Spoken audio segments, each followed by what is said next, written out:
I'm Chris Farrell, and this is On Watch.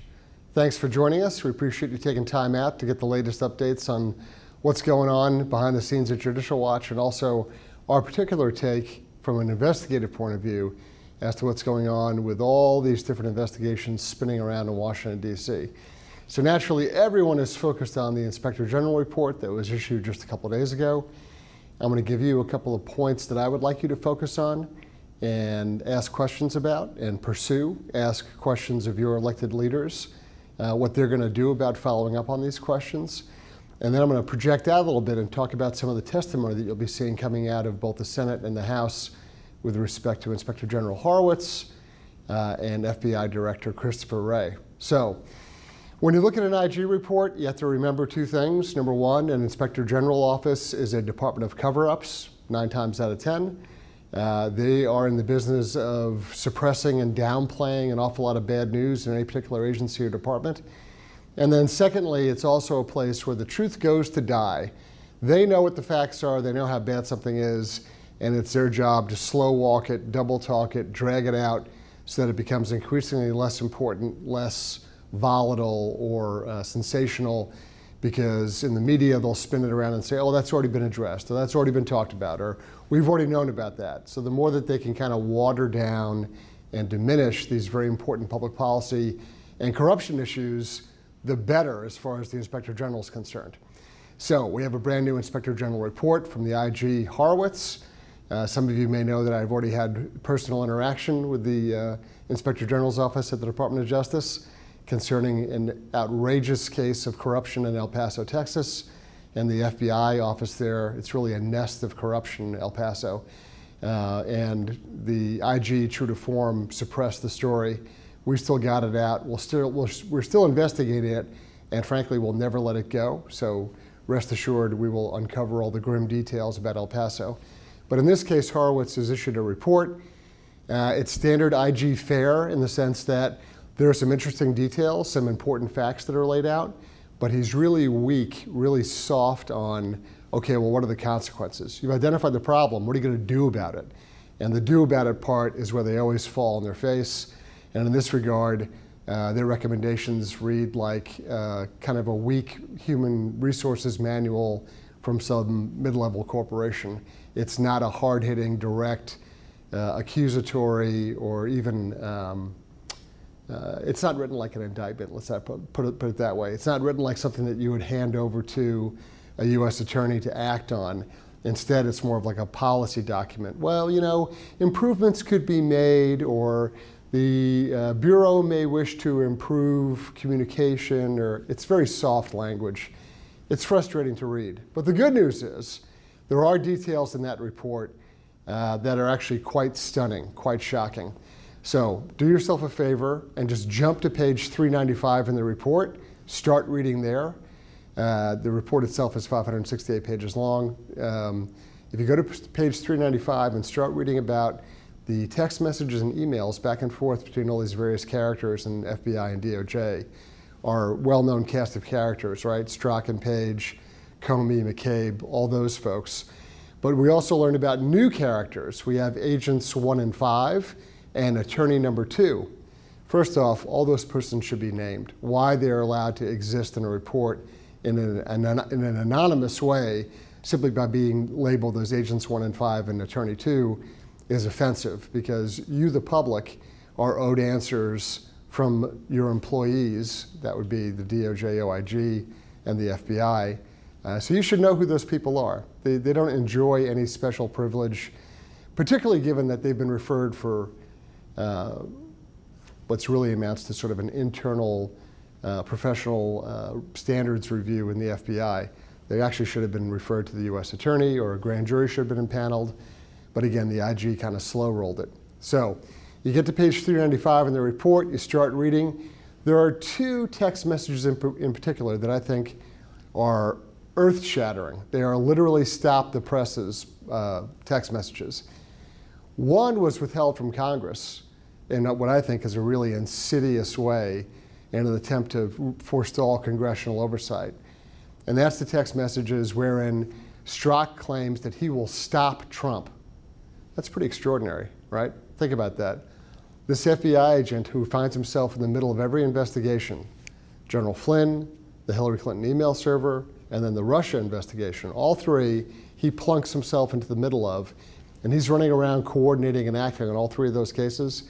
He definitively states in a text message that he's going to stop Trump. In fact, it's a we will stop Trump. So I want to know who the we is. I want to know who else Strzok conspired with to do that. The second text message, which I think is absolutely critical, shows up on page 409 of the IG report. I have a little cheat sheet here to keep my page numbers right.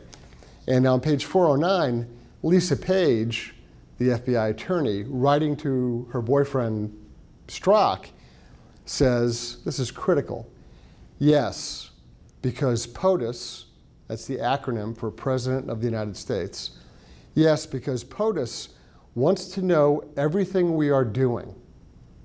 That text message was written at 9:50 in the morning on September 2nd, 2016.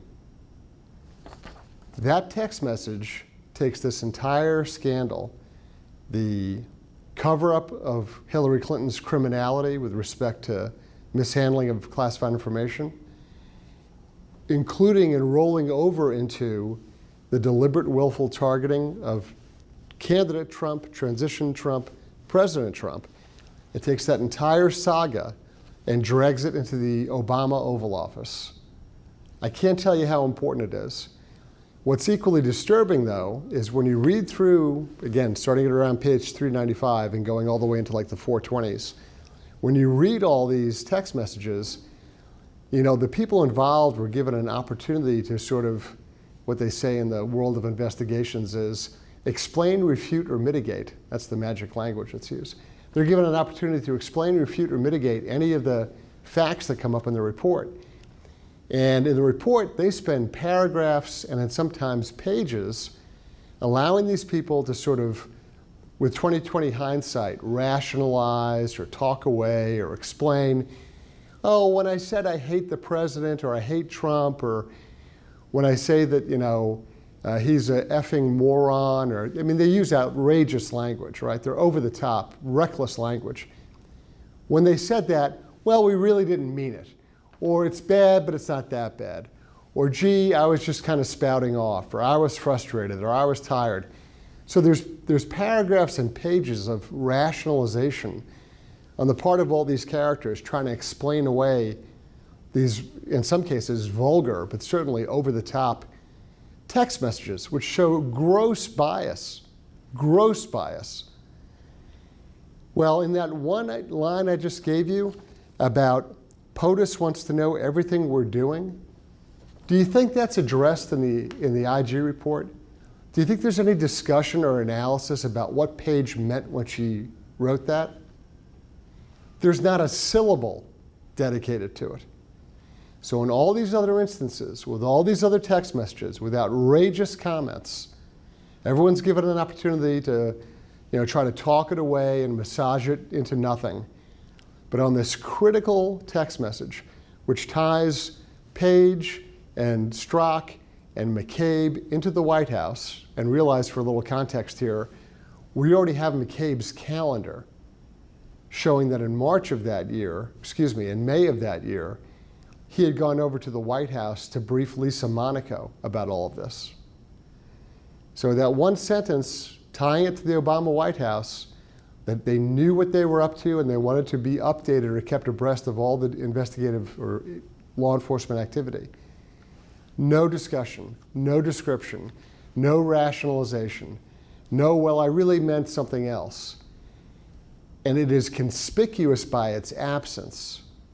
And so I want you, frankly, I want members of Congress, I want members of the media to drill down on that text message. I'm going to hearken back to something that those of you who are old enough will remember was used first by James Baker, the senator, with respect to the Nixon White House. What did the president know, and when did he know it? Mr. Obama has to answer to this. This is his FBI, his Department of Justice, and they're on the record saying that he was being briefed on all of this criminality. You deserve an answer. What did President Obama know, and when did he know it? Because we now have two instances, this text message and the McCabe calendars, tying all this activity back into the Obama White House. Pay close attention to it. Don't forget it. Don't let it go. And ask your member of Congress or your senator, what are you going to do about it? How are you going to investigate or explore this? You're having committee hearings, you're filing subpoenas. What's being done to have Obama accountability for this gross criminality in the Justice Department and the FBI?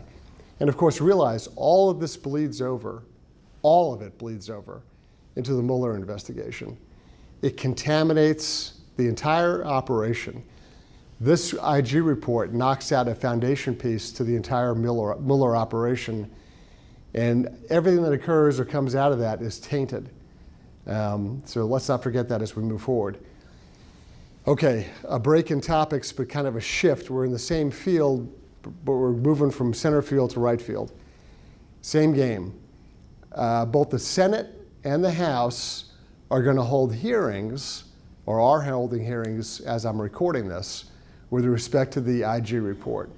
Mr. Horowitz and FBI Director Wray are going to go in and explain their reporting. Here's a problem with how the Senate and the House do hearings on subjects like this. You know the format. Republican, Democrat, 5 minutes apiece. They ask these kind of patty cake, phony questions, or they grandstand to get a good soundbite for the next re-election campaign. The witnesses know exactly how to play rope-a-dope and talk in circles. They filibuster, they use a lot of happy talk language. Time expires, nothing really happens, and there's very little follow-up. There may be a few zingers, a few one-liners that are kind of, aha, gotcha. But what about substance? What about real answers? Here's the problem with how these committees operate. There was a day, and frankly it wasn't too long ago, where instead of the members grandstanding and going for sound bites, an investigative counsel for each of the committees would run the questioning. And they would do it in an adversarial or prosecutorial way. This is an attorney who has investigators, they compile information, they develop questions, and when a witness appeared before the committee, the investigative counsel ran the witness through the questions. And he had time to make a point, to do follow-up, to kind of narrow the questioning in so you got a straight answer. We lose that with this silly back and forth between Republicans and Democrats. If Mr. Grassley, if Mr. Goodlatte and others were smart, they would have a chief investigative counsel who would run all the questioning. When he finished the line of questioning with the witness, any extra time would go back to the chair to have various members do follow-up. But you would get a coherent, thoughtful development of the entire line of questioning, again, in an adversarial, prosecutorial way that would get real answers and not let people kind of run out the clock and play little word games. So my suggestion to members on the Hill, I doubt they'll take it, but nonetheless, I'll make the suggestion anyway. Go back to a Watergate-style investigative counsel who can drill down on a witness and get straight answers instead of posing for your various vanity shots where you get, maybe 2 questions out in 5 minutes and you really don't move the ball very far. So when you hear about reporting on these 2 committees and what they're doing and where they're going, pay attention to that. We've got more stuff than I know what to talk about, than we have time to talk about today. I will be back with you and cover some more important information on all these investigations and as they're sort of unraveling in front of us. But thanks for taking time today to spend a few minutes catching up on our perspective on all these investigations. And one thing to keep in mind as we close here, without the work of Judicial Watch, no one would even know about this. You would not know a single thing about the Hillary Clinton email server if it wasn't for Judicial Watch investigations and litigation. We get people in court and force answers that no one else gets. So I'm very pleased that you took time to visit with us, and I look forward to talking to you again. I'm Chris Farrell on Watch.